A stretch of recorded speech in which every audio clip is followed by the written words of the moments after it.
प्रेम से बोलो जय श्री कृष्ण। पुरुषोत्तम मास अध्याय 17 में भगवान श्री कृष्ण श्रद्धा के 3 प्रकार सात्विक, राजसिक और तामसिक का विस्तार से वर्णन किया है। इस अध्याय में बताया गया है कि मनुष्य की श्रद्धा उसके स्वभाव के अनुसार होती है और वही उसके कर्मों को प्रभावित करती है। साथ ही आहार, यज्ञ, तप और दान का सात्विक, राजसिक और तामसिक वेदों का भी वर्णन किया गया है। इस दिव्य अध्याय को सुनकर जीवन में शुद्ध श्रद्धा और उत्तम चरण और भगवान की भक्ति का मार्ग प्राप्त करें। अगर कथा अच्छी लगे लाइक, शेयर और सब्सक्राइब करके जरूर जाना। नारद जी बोले, हे कृपा सागर, ज्ञानोपार्जन के पश्चात दृढ़ धनवा को क्या हुआ? श्री नारायण जी बोले, राजा, दृढ़ धनवा उस अपने पूर्व जन्म की कहानी सुनकर अति आश्चर्य से भर उठे। वाल्मीकि जी ने पुनः कहना शुरू किया, हे राजन, अपनी पत्नी की ऐसी कर्णप्रिय शीतल वाणी को सुनकर सुदेव शर्मा ने धीरज रख लिया और हरि के ध्यान में मगन हो गए।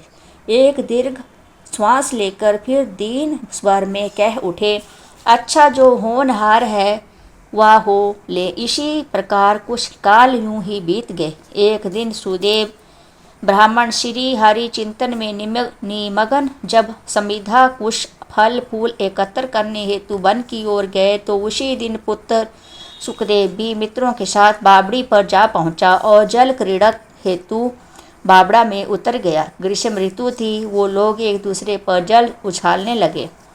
सुखदेव को इस खेल से बड़ा आनंद हुआ। वो सब बालकों के साथ बावड़ी में आगे बहते गए और प्रेम से खेलते रहे। खेल ही खेल में बालकों ने उसे गहरे जल की ओर भगा दिया।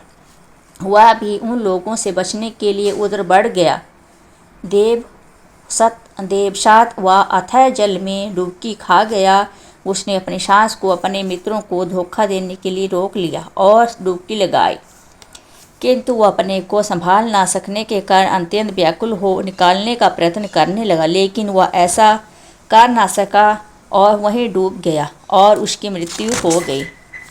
यह देखकर वह बालक हाहाकार करते हुए वहां से भागे और इस शोक समाचार को उसकी माता गौतमी को आकर सुनाया। अब बालकों की ऐसी ब्रजपात जैसी वाणी को सुनकर गौतमी पुत्र के शोक से विहल हो धरती पर मूर्छित हो गिर पड़ी। उसी समय सुदेव ब्राह्मण का भी आगमन हुआ। पुत्र की मृत्यु का संवाद सुनकर वह भी कटे वृक्ष की तरह पृथ्वी पर पछाड़ खाकर गिर गए। इसके अंतर दोनों पति पत्नी उस बावड़ी के निकट पहुँचे और पुत्र के शव को निकाल कर उसे अंक में भर कर सुदेव ने उसके मुख को अनेकों बार चूमा। इसी तरह पुत्र के मुख को देकर करुण रुदन करते हुए सुदेव गदगद वाणी में बोले, हे पुत्र, मेरी सोच को दूर करने वाली मनोहर शीतल वाणी से मुझसे वार्ता तो कर। हे बेटे, मुझे इससे सुख मिलेगा। हे वत्स, वृद्ध माता पिता को असमय में छोड़कर तुम्हारा यह जाना उचित नहीं।